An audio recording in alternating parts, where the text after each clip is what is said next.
In 1898, a mother could walk into any pharmacy and buy a bottle of heroin to give to her baby. It wasn't the black market. It sat on the shelf, right next to the toothpaste. And the label promised it was completely safe. This is the story of the most dangerous lie in the history of medicine. A lie so profitable that the world would fall for it not once, but twice. To understand how, you have to go back to a time when medicine was barely medicine at all. In the 1800s, anyone could bottle anything, call it a cure, and sell it. These were called patent medicines, and they were everywhere. Most were useless, many were dangerous, and almost all had a secret ingredient. Alcohol, cocaine, morphine, sometimes all three, in a single spoonful. Cocaine wasn't hidden back then. It was celebrated. The original Coca-Cola contained it, sold as a refreshing brain tonic. Morphine soothed teething babies, in syrups sold in every store. Nobody understood addiction yet. They just saw medicines that worked. If a syrup made a sick child calm and quiet, that was a miracle. No one asked why the child was so calm, or so quiet. Into this world stepped a German company you already know, Bayer. Today, Bayer makes the aspirin in your medicine cabinet. Aspirin was their first blockbuster, a gentle painkiller that changed the world. But just 11 days before they perfected aspirin, the same chemist made something else. His name was Felix Hoffmann. He took morphine and tweaked its chemistry, hoping for a safer, gentler version. What he made was 2 to 3 times stronger than morphine. Bayer tested it, and the results felt almost superhuman. Test subjects said it made them feel bold, powerful, heroic.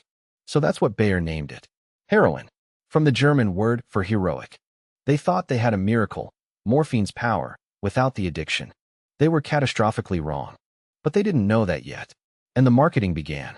Bayer sold heroin as a cough and cold remedy. Back then, lung diseases like tuberculosis were mass killers. A drug that calmed the cough was worth a fortune. And heroin calmed it like nothing before. It sold in pharmacies around the world, no prescription needed. Bayer shipped it to over 20 countries. Free samples flooded to doctors. It came as tablets, as pastilles, and as a sweet syrup for children. The message was clear. Heroin was safe, non-addictive, suitable for the whole family. Parents spooned it to their kids to quiet coughs and to help them sleep. Here's what Bayer didn't understand. Once in the body, heroin converts back into morphine, but reaches the brain far faster. That speed is exactly what makes it so addictive. The non-addictive cure was one of the most addictive substances ever made. Within a few years, the reports started coming in. People who took heroin for a simple cough couldn't stop. Doctors began describing a new condition. They called it heroinism. And some of the babies dosed to sleep simply never woke up. The miracle cure was quietly filling hospitals and graves. By the 1910s, the truth was impossible to ignore. Cities banned it. Governments scrambled to write the first real drug laws. In America, heroin was restricted, then outlawed entirely by 1924. Bayer, facing the disaster, quietly stopped making it and moved on. For decades, the company barely mentioned that heroin had once carried its name.